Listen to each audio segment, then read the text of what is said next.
আসসালামু আলাইকুম, শুভ সকাল। আজ মহান মে দিবস।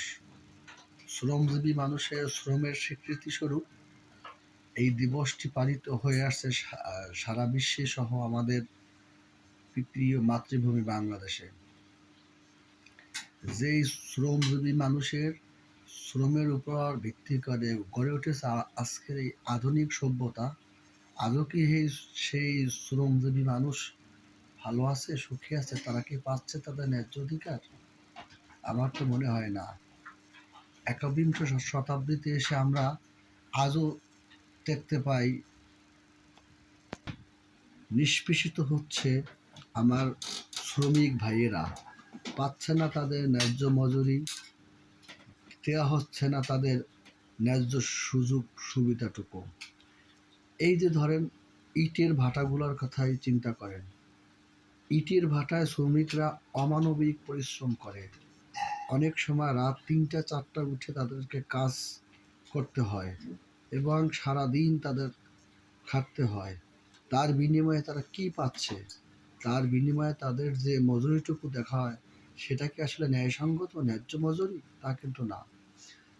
তারা যে ঘরটিতে থাকে, ইটের ভাটার পাশেই সেই ঘরগুলো তৈরি থাকে অস্থায়ীভাবে, টিনের ধাতারা।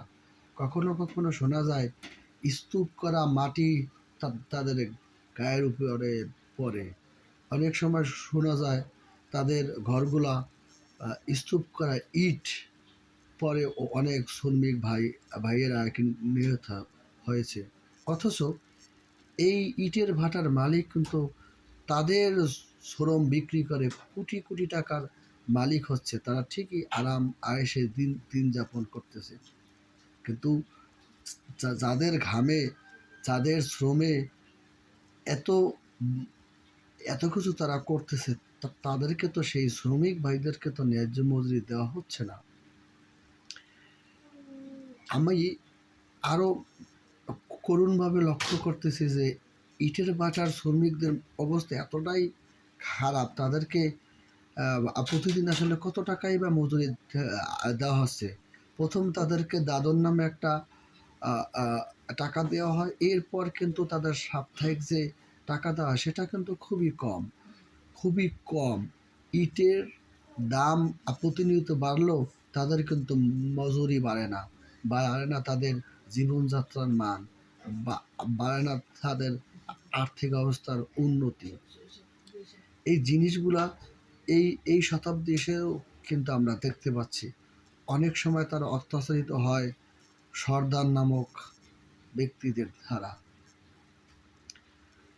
আজকের এই মহান মে দিবস উপলক্ষে আমি সকল শ্রমিক, সকল মজুর, সকল ভাই বোনদের জীবনযাত্রার উন্নতি হোক, তারা ন্যায্য মজুরি পাক, তারাও যেন এই পৃথিবীতে একটু সুখে স্বাচ্ছন্দ্যে জীবনযাপন করতে পারে, সেই ব্যবস্থা নিশ্চিত হোক, এই আশা এবং কামনা করি।